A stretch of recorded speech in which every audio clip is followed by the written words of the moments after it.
Alright, Judy, my local expert bicycling guide from Berlin on bike here on May 3rd has taken me now to a very interesting district of Berlin. We've entered Kreuzberg just a little while ago, and you're going to tell me a little bit more about this very interesting neighborhood of Berlin. Yeah, because the question is who is living here and what do we think about Kreuzberg? And we go back after the Second World War was finished.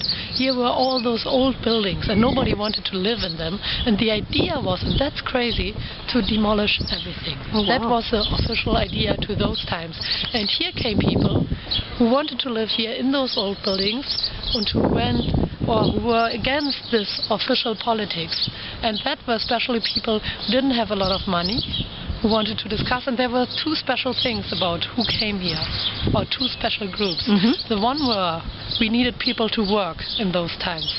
So we thought, oh, the migrants, they should just stay for some years, not too long, so they can live here and then we can demolish the old buildings. The so-called guest workers, right? Exactly. Yes. So we can get them here, they'll stay for perhaps 3 years and then they can leave the country again and we can demolish everything.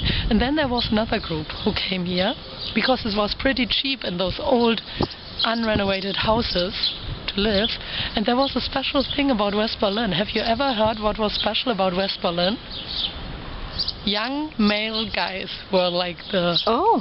They didn't have to go to the army if they had a... Oh, I did... Like, anybody living in Berlin did not have to go to the army? Exactly. I didn't know that. And that is a special thing because... Wehrdienstverweigerer, basically. Here came a very, or little bit more left-orientated, greenish young male, perhaps with their girlfriends. They came here and they lived here. So that's perhaps a little bit the basic. Who came here in the 50s and the 60s, and perhaps the people who said, no, we don't want to have to demolish here everything. Yes. We want to keep it. And we want to make it nicer. And that's like an example. It's not the most beautiful one, but it's an example to enlarge a backyard, to make more space. It's quiet, it's clean. In the back of this house over there is like a little adventure place for like a playground, just with trees.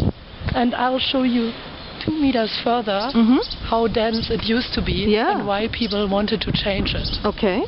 I'll show you now. All right, let's walk there. I guess we'll bring the bikes. All right. So this is not a very typical interior courtyard because it's so large.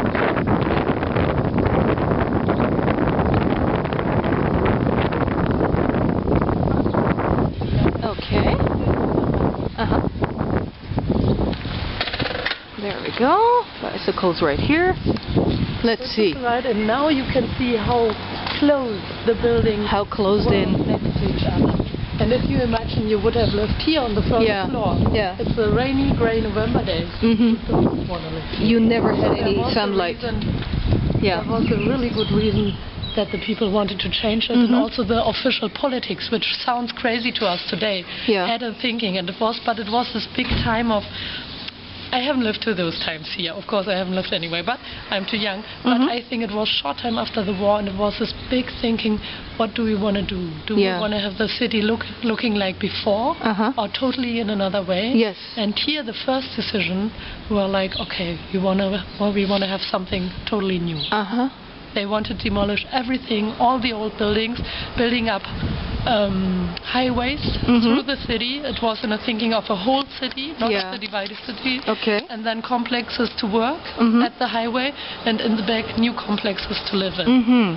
And nothing from the old buildings. And here came people who said no to this official politics. And so they wanted to preserve the existing architecture. And they did it. They did, yeah. No, that's absolutely amazing. Yeah, this would not have been pleasant living because it's very narrow, very dark, cold.